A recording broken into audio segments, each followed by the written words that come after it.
What's going on? My name is Michael. Hey, my name is Kiara. My name is Devontae. And you are listening to... And you are now listening to... You're listening to Teens in Quarantine.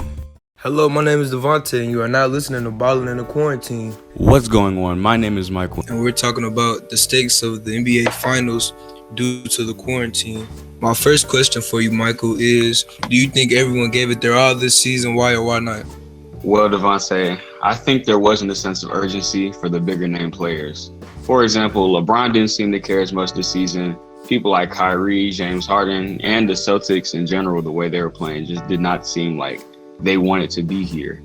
Around the league, a lot of fans will put asterisks on whatever they think is fake and unworthy, and this could be in that category.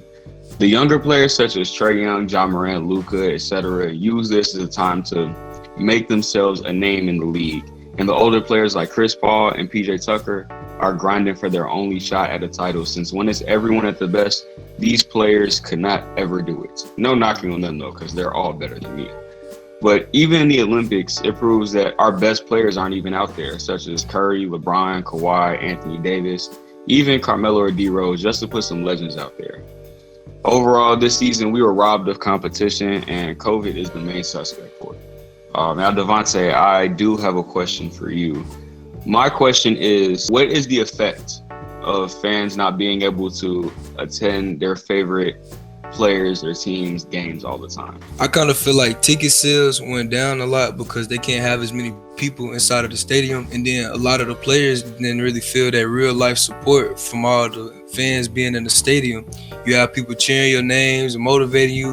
When you fall, they trying to pick you back up spiritually, and it's different for them. And a lot of those players really be looking for that. A lot of people went to the NBA and stuff to look for that support, have everybody cheering their name, watching them all the time and perfecting their craft. So without that, I feel like, a lot of the fans and the players felt some type of way. They probably felt bad about it, it probably steered them away from the NBA. And then, it's kind of off topic, but football too, they weren't allowed to have as many people out there. I had watched one of the college games and it was like maybe 200-300 people in the stadiums, and it's never that many. It's always more. It's always in the thousands or more. So, it kind of messes with the players, I feel like, and it makes the fans feel kind of pushed away, I guess you could say. And I would see, like, if players and fans were to get tested before the games and they would have COVID or something like that, then they couldn't go. But, try to find some way for the fans to be able to support the players and the players to feel like the NBA is their home, Michael, I got a question for you too. Do you think that the COVID-19 vaccine should be a requirement to play in the NBA now? I do not believe that the vaccination is required for NBA fans to attend to see their players and their teams.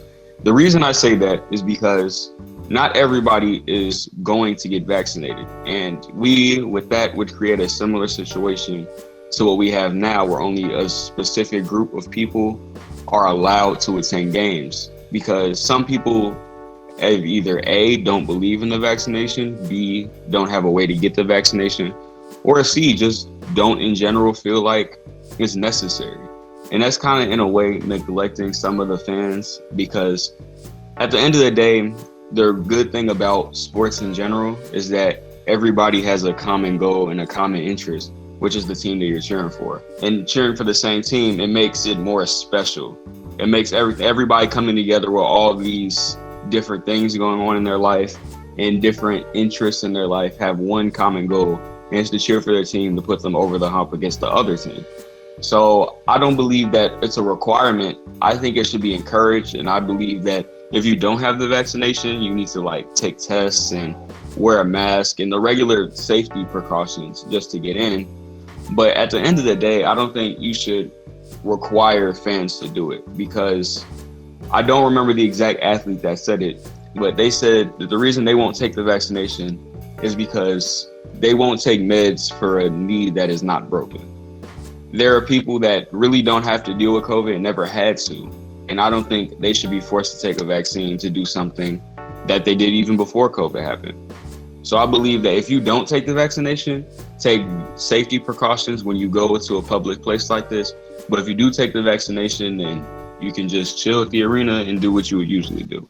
Yeah, I also agree with you, because I feel like, the vaccine it's not 100% a cure for, you know, the COVID and all of that.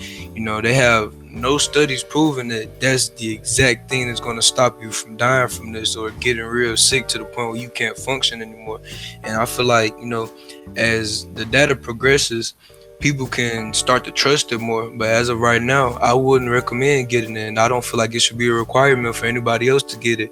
I just think that, you know, everybody should take their own risk. So if you feel like you're at risk going to this place and you want to wear a mask, then wear you a mask. If you feel like you don't want to wear a mask, then you could get you a vaccine and you won't have to worry about it no more.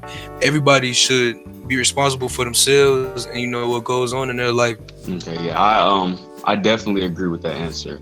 I don't think we should be forced to take something, especially if it's like a basketball game, like something that maybe could cost you like $80 in total just to go do something. Probably not even sit by anybody, just by yourself, just for fun. I don't think you should be required to do something that drastic. So yeah, I completely agree with you. Thank you for listening to Ballin in the Quarantine. Thank you for listening to Teens in Quarantine. See you next time.